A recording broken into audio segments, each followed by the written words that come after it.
حضرت عبداللہ بن مسعود جان روایت کرتے ہیں کہ نبی اسلام نے ارشاد فرمایا لا يحل دم امرئ مسلم یشہد ان لا الہ الا اللہ وانی رسول اللہ الا باحدی ثلاث۔ نبی اسلام نے ارشاد فرمایا کہ مسلمان بندے کا خون کہیں جائز نہیں جس نے اللہ کے وحدانیت کی گواہی دی ہو اور میری رسالت کی گواہی دی ہو، سوائے 3 صورتوں کے۔ پہلی صورت یہ کہ اس نے کسی کو قتل کیا، تو جب کسی کو قتل کیا تو قتل کے بدلے قتل، اس کو بھی پھانسی دی جائے گی۔ اور دوسری صورت شادی شدہ زانی تھا، چونکہ شریعت میں اس کی سزا رجم کرنا ہے، لہذا اس کو بھی مارا جا سکتا ہے۔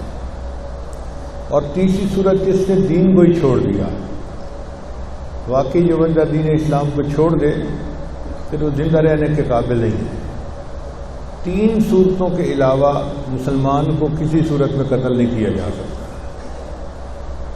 اور یہ بات نبی علیہ السلام نے حجۃ الوداع کے موقع پہ بھی فرمائی کہ اے لوگو فإن دماءکم واموالکم واعراضکم، بے شک تمہارے خون، تمہارے مال اور تمہاری عزتیں علیکم حرام کحرمت یومکم ھذا فی بلدکم ھذا فی شہرکم ھذا، اسی طرح حرام ہے جس طرح یہ جگہ، یہ مہینہ اور یہ آج کا دن حرمت والا ہے، اسی طرح مسلمان کے جان، مال اور عزت، آبرو یہ بھی عزت والی ہے، کوئی بندہ کسی کی عزت پہ ہاتھ نہیں اٹھا سکتا۔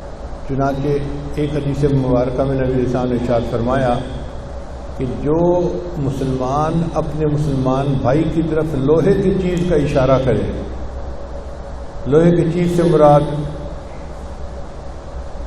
چاقو خنجر بھی ہو سکتا ہے، چھری بھی ہو سکتی ہے، ریوالور بھی ہو سکتا ہے، تیر بھی ہو سکتا ہے، نیزہ بھی ہو سکتا ہے، تلوار بھی ہو سکتی ہے، کوئی بھی لوہے کی چیز لے کر اپنے بھائی کی طرف اشارہ کرے، یعنی اسے مارنے کے لیے آگے بڑھے، تو نبی علیہ السلام نے فرمایا فلیس منا، ایسا بندہ ہم میں سے ہی نہیں ہے۔ یعنی نبی علیہ السلام نے گویا اسے اپنے امتی ہونے سے ہی نکال دیا کہ میرا اس کے ساتھ کوئی تعلق ہی نہیں، اس نے مسلمان کو لوہے کی چیز سے اشارہ ہی کیوں کیا۔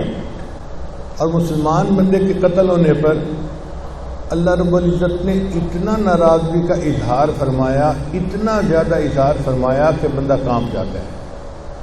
چنانچہ ارشاد فرمایا وَمَن يَقْتُلْ مُؤْمِنًا مُتَعَمِّدًا، اور جو کسی مومن کو ارادتاً قتل کرے، ایک ہوتا ہے بغیر ارادے کے قتل ہونا، جیسے ایک بندہ گھر سے نکلا گاڑی لے کر کہ مجھے دفتر جلدی جانا ہے، اب گاڑی تیز چلا رہا تھا، ایکسیڈنٹ ہوا، کوئی بندہ مر گیا،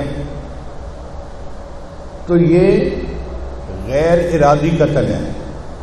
یہ کوئی ارادہ لے کے نہیں چلا تھا کہ میں نے بندے کو مارنا ہے، یہ تو اپنے دفتر جا رہا تھا، مگر بریک فیل ہو گئی یا ٹریفک ایسی تھی کہ ایکسیڈنٹ ہو گیا، بندہ فوت ہو گیا، تو شریعت نے اس کی دیت کہی ہے۔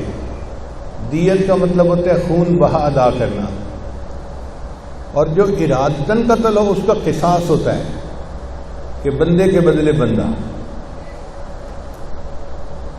اب اللہ فرماتے ہیں کہ جس بندے نے کسی مومن کو ارادتاً قتل کیا فَجَزَاؤُهُ جَهَنَّمُ، اس کی جزا جہنم۔ اب آپ بتائیے کتنا وضاحت کے ساتھ صاف کہہ دیا یہ بندہ معافی کے قابل نہیں، یہ جہنمی بندہ ہے۔ تو ان الفاظ کو پڑھ کے دل ڈر جاتا ہے کہ یہ کتنا بڑا گناہ ہے کہ اللہ تعالیٰ کوئی رو رعایت نہیں کر رہے، کوئی اس کے ساتھ نرمی کا معاملہ نہیں کر رہے۔ سمپل بات ہے من یقتل مؤمنا متعمدا فجزاؤہ جہنم، اس کی جزا جہنم ہے۔ پھر آگے فرمایا خالدا فیہا، یہ ہمیشہ ہمیشہ اس جہنم میں رہے گا۔ بھئی جہنم کی سزا کا کہہ دیا تھا تو کافی تھا، اللہ فرماتے ہیں نہیں، کوئی تھوڑے وقت کے لیے جہنم میں نہیں بھیجنا، ہمیشہ ہمیشہ جہنم میں رہے گا۔ حالانکہ یہ خالدین فیہا کافروں کے لیے آیا ہے کہ وہ ہمیشہ ہمیشہ جہنم میں رہیں گے، جو لفظ کفار کے لیے آیا اللہ نے وہی لفظ اس بندے کے لیے استعمال کرے گا کہ یہ بھی اتنا لمبا عرصہ جہنم میں رہے گا کہ گویا ہمیشہ ہمیشہ جہنم میں رہے گا۔ اگر اتنا ہی ہو جاتا تو بہت تھا کہ جی بہت غصے کا اظہار فرمایا کہ جس نے مومن کو قتل کیا اس کی سزا جہنم ہے اور وہ ہمیشہ ہمیشہ جہنم میں رہے گا۔ اللہ فرماتے ہیں وغضب اللہ علیہ، اور اس کے اوپر اللہ کا غضب ہوگا۔ اللہ اکبر کبیرہ۔ ایسے لگتا ہے کہ اللہ رب العزت کو اس بات پہ اتنا جلال آیا کہ فرمایا کہ یہ بندہ جہنمی ہے، ہمیشہ ہمیشہ جہنم میں رہے گا اور اس پر اللہ کا غضب بھی ہوگا۔ وَأَعَدَّ لَهُ عَذَابًا عَظِيمًا، اور اللہ نے اس کے لیے تو بڑا عظیم عذاب تیار کر کے رکھا ہوا ہے۔